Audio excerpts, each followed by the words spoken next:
On peut dire que pour cette saison 2017-2018, Marvel est omniprésent à la télévision. Avec des séries telles que Punisher, The Gifted ou encore Les Inhumans, on peut dire qu'ils sont véritablement omniprésents. Il manquait à toutes ces séries une consacrée aux teenagers qui s'adresse particulièrement à eux. Et avec Runaways, Les Fugitifs, on a enfin la série que tous nos jeunes téléspectateurs attendaient. À milieu d'un agent of S.H.I.E.L.D., Marvel's Runaways est lui résolument orienté vers les ados. De base par son matériel qui s'adressait déjà aux fans du comics Les Fugitifs, qui lui-même s'adresse aux adolescents, et accessoirement que les deux showrunners derrière le projet Runaways sont John Schwartz et Stephanie Savage, à qui l'on doit la fameuse série Gossip Girls. Parlons un petit peu l'intrigue de cette série, qui est globalement sans surprise, car elle suit scrupuleusement les comics. On va retrouver 6 adolescents qui sont bien typés et bien différents, qui étaient amis d'enfance et qui, suite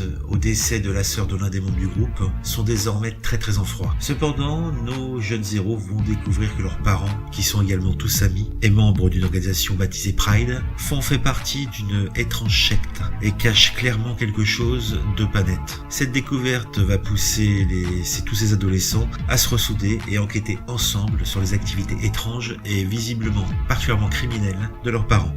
Cette première saison comportera 10 épisodes et il faut dire que les réalisateurs prennent leur temps pour introduire les situations et les nombreux personnages du show, que cela soit les enfants ou les parents. Ce qui permet au scénario d'être plus crédible, car on ne rush pas, on prend son temps, on installe les personnages. Ça permet de s'attacher aux plus jeunes ainsi qu'à leurs stéréotypes qui, comme je vous l'ai dit, sont très marqués. On a le sportif, la nerd, la première fille en vue de l'école, la gothique, etc.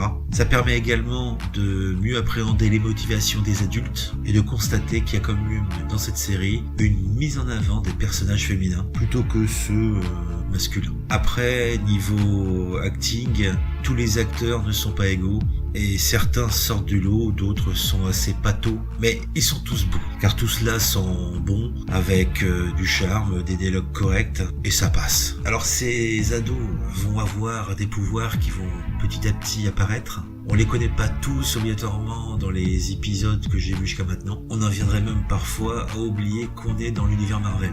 Après, comme je l'ai dit, cette série, donc Les Fugitifs, Runaways, s'adresse à un public ado, puisqu'on retrouve tous les éléments typiques des teen dramas, avec les amourettes entre les personnages, des comportements d'ados un petit peu outranciers. En fait, vous voyez globalement ce que je veux dire. Ça risque de dérouter un peu les plus vieux comme moi, qui ont peut-être du mal à se faire à ce type de situation et qui, du fait, du coup, jugent plutôt négativement ce type de série. Puisque ces personnes-là, un petit peu comme moi, effectivement, sont plus intéressées par le plan des adultes et ont envie d'en savoir plus sur l'histoire plus rapidement. Et cette série est conçue comme ça et elle est très bien conçue. Par certains points, elle ressemble à The Gifted et comme elle, une bonne surprise. La réalisation est solide, les effets spéciaux sont tout à fait corrects et sans être la série de l'année, ça se laisse voir avec plaisir. En tout cas, c'est une série qui a un gros potentiel avec un démarrage qui a été plus prometteur et jusqu'à maintenant, elle ne s'enlise pas dans l'ennui et le drame pour ados. Alors, est-ce que Marvel's Runaways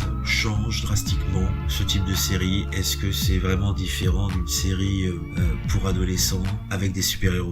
Non, je ne pense pas. Ça se laisse voir, c'est plutôt bien fait.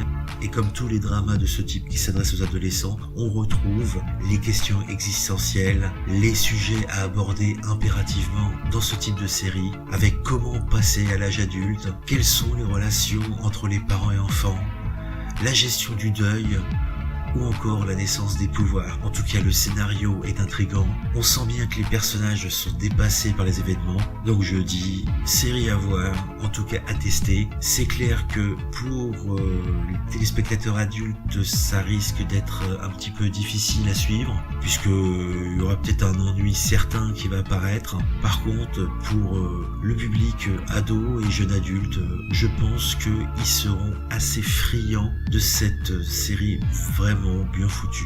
Après, il faut voir si on pourra aller au-delà de cette première saison de 10 épisodes. Si cette présentation critique vous a plu, vous pouvez mettre un j'aime, vous pouvez partager cette vidéo sur les réseaux sociaux, vous pouvez me suivre également sur Twitter et Facebook. Je vous dis à bientôt pour une nouvelle présentation critique du Sérivore.